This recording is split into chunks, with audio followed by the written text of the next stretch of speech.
Welcome to Daily Focus. I'm thankful for another day. I hope you are as well. This is the day which the Lord hath made. We might as well rejoice and be glad in it, and just allow God to fulfill his purposes within this day.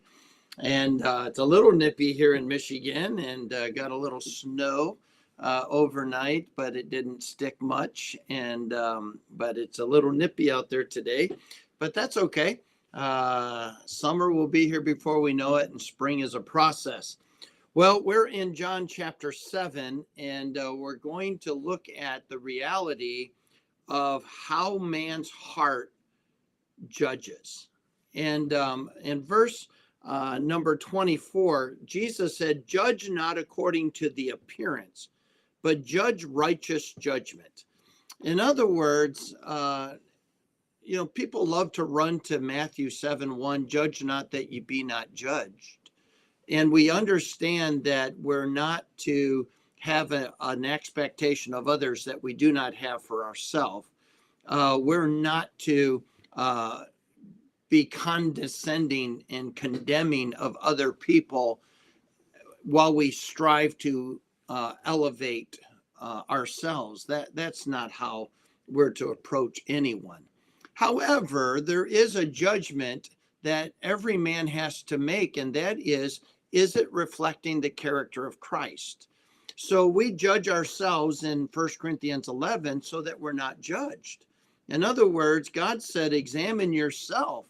Make sure that there's not sin in your own heart. Make sure that you're reflecting the character of Christ in your everyday living, and judge yourself according to the character of Christ, or according to truth. We do the same thing. Is government operating right or wrong? Well, we do that according to truth. So we're making judgments all day long, and those judgments are according to truth. It's according to that which is right. And we can't always see it in the appearance. And so Jesus is approaching these Pharisees and these scribes and these high priests, these people that really are out to kill him. And he knows it clearly, knowing that they're out to kill him. And he says in verse number 19, "Did not Moses give you the law? And yet none of you keep the law. Why go ye about to kill me?" In other words, you are so hypocritical in picking and choosing what part of truth you want at this moment. And we're going to capitalize on making your lack of following truth a criminal crime, while we're willing to disobey truth on our own end and just want everyone to ignore the fact that we're not keeping truth. And God says, sometimes you look at something on the outward and you've not done enough searching to make sure you have all of the facts, to make sure that you see what really is going on. Something can appear to be something that's not what it is at all. We live in a very deceptive world, and Facebook and social media and some of the platforms in which people want to present something in a light to steer your opinion about it. We have the news media that is presenting things from a slant or an agenda that leads you to conclude what they want you to conclude about it. There was this big thing on TV about now being able to voice record and mimic the voices of whoever you want. And it was taking this news reporter who was investigating and presenting this new app, and how it could take his voice and someone else could make a statement, and they could attribute his voice to that statement as if this voice was the one saying it.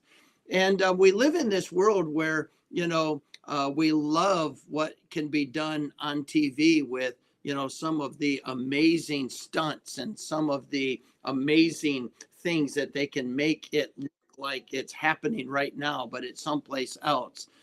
Even in Zoom, and you can have your backdrop, your your green screen be, you're in Hawaii when you're really not. And there's all of these things that, they have their place, and they can be fun in that proper place where it's not being deceptive or led to deceiving somebody. But we live in this world where oftentimes things are not exactly what they appear to be, or what they're not what they're being presented to be. And Jesus makes it very clear. Listen, I healed this man, but you say that you're all about the law, but you circumcise on the Sabbath because it's the thing that Moses told you to do. And yet I make this man whole on every part of his body, giving him back his health, giving him back his function.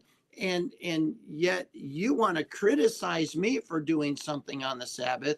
Well, you guys do this on the Sabbath. Let's look and see, what was the Sabbath really all about? And stop capitalizing on just something in its appearance, or something that is isolated, and making it into something that it's not. Be careful about that. And so he is going to then present something which I think is very interesting, is that these Pharisees, after being said, you know what, you're making a big deal about the law, but you're out to kill me. In verse number 20, the people answered and said, thou hast a devil, who goest about to kill thee? Well, they obviously, and they're going to end up being able to do it, but Jesus is going to say, the reason they can't do it now is my hour has not come. And in other words, they're not going to get to take my life. I'm actually going to lay it down. But they want to kill me, but they pretend, oh, no. Are you kidding? No. Well, that's what happens a lot of times when people's agendas are being exposed. No. That's not what we want. That's not what we're doing. Because they thought they had it camouflaged. They thought that we're seeing that uncovered in the news over and over again, where something that was presented to be something, once the facts come out, you find out that's not what it is at all. And it's not even remotely close. Well, Jesus told us, you don't judge according to just something that is presented in its appearance. Make sure you judge it according to truth. Make sure you take all of the facts. Don't answer a matter before you have all of the data. Don't come to a conclusion until you are sure you have all the facts, and then judge it according to truth. And that is the lesson that Jesus is putting here, knowing that these Pharisees, high priests, these people that seek to kill him, do not want him. They do not want his Father. They do not want his salvation. In fact, he's going to make quite a statement. He's going to say, when I go to heaven and I leave this earth, you're never going to find me. You're never going to accept the fact that I was the Son of God, the only means of salvation. And you are going to elevate yourself in pride, and you are never going to humble yourself and realize that your religious system is insufficient to get you to heaven. And because of that, you're never going to find me. What a sad connotation to a group of people who present themselves to be spiritual, but are not even saved. Present themselves to know truth, but won't even follow the very embodiment of truth or accept him as truth, and never will.